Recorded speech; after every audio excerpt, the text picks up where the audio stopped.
did you know G was gone? Okay, so that day, he woke me up. We went to boiling room. We went home. We was moving. So we went to the new house. And I was moving stuff. But I was sick. Like, I was real sick in my pregnancy. So I was moving stuff. So it was agreement. Like, I'm going to move the small stuff. So I'm pressing him to come on, hurry up. You know, let's finish moving the big stuff. And so he had called me and was like, come out to town. We ate Wingstop. He had got me some Wingstop. I met him at Wingstop. We talked, caught up on our day. You know, oh, I got this little future I gotta knock down. So I'm like, all right, don't be all night because we're supposed to be moving. I've been moving stuff all day. So then, he took forever. Like, he was taking forever with the future. Like, he was making like it was some quick shit. But it really wasn't no quick shit. Like, he really was taking forever. So I was mad. I sat at the stove. I was trying to be at the stove because it's one way in, one way out of our neighborhood. So I was trying to be at the stove. So when he come home, you could be mad like, what the fuck you eat? So I was at the stove. I was just waiting at the stove. Listening to music, Facebook, Instagram, Twitter, switching sites. And then I got a call. It was a number that wasn't saved on my phone. So it was a call. So I'm thinking, you know, like maybe he don't use somebody else's phone. His phone did. So I'm trying to have an attitude. Hello? And it was Chapo. He was like, Lord, Jesus got shot. He like a whole lot of shit in the background. I'm like, got shot, what hospital y'all at? He like, we at the studio. So, you know, I'm in the car already. I'm just speeding to get there. Because, you know, like he just said he got shot. He didn't say he got shot up or, you know, he might not make it. He just like, he got shot. So I know he, you know, he a strong man. So I'm like, okay, you know, finna make it here. We'll go to the hospital, get that squared off. Or, you know, he might not even go to the hospital. Have to go to the hospital. So on my way there, I called two people. I called my friend Shug and I called my friend Nene. Nene was in the club. Shug was asleep or her phone was on Do Not Disturb. She didn't answer the phone. So I get to the studio, the tape up.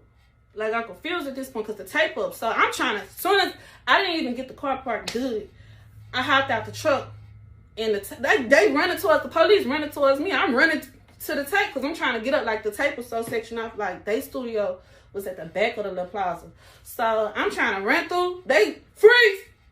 Okay, so I'm here for Gary. Like, what's going on? What's going on? They not letting me through. The tape was already up. So I'm sitting out there. I'm by myself for a minute. I had called his mama too.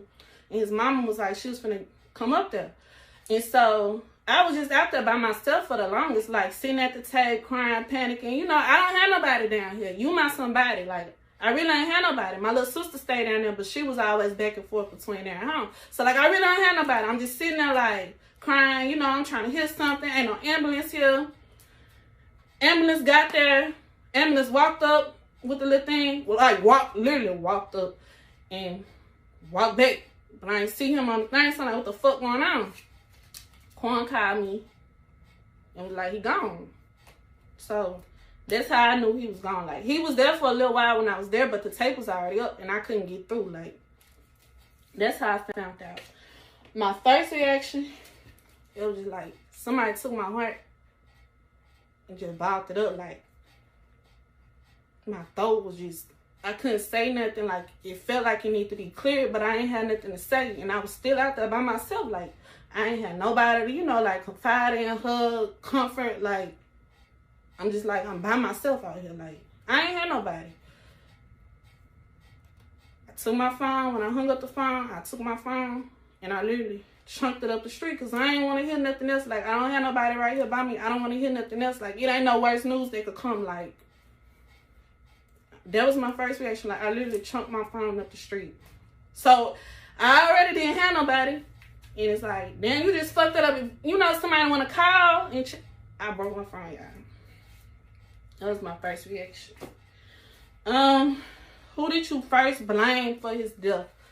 When something go wrong in my life, I always blame myself. Like, I was taught, you know, you the creator of all your problems. Like, fault yourself first. I faulted myself. My first reaction, like, what I could have did different. Oh, we should have moved when I first found out I was pregnant. Like, my first mind, like, I'm going back to first mind with it. Like, I blame myself. I really did. Like, oh, you could have did this different. You could have cursed him out different. You could have went, you know, you could have went and drugged him out the studio different. You know, like, I blame myself. I always blame myself. When something go wrong in my life, I blame myself. Like, I blame myself first. Like, what you could have did different.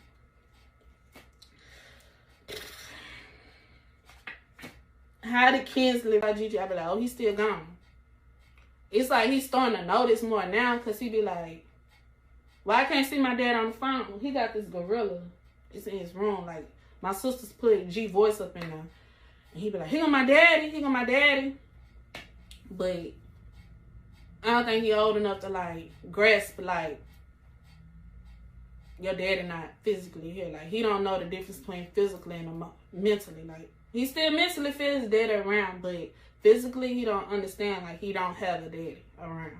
He got a daddy, but, you know, you'll never physically be able to touch him, go to the park with him. Y'all having that grown man, you know, like, it's still innocence in it. Like, my baby's still innocent. How Kinsley was when it first happened, that's what Gianna is right now. Like, I know the time coming soon, but it's not here yet. And I'm not rushing it. I don't even know how I'm explaining it to him. I hope my sister or Fred or somebody step in, you know, have that talk.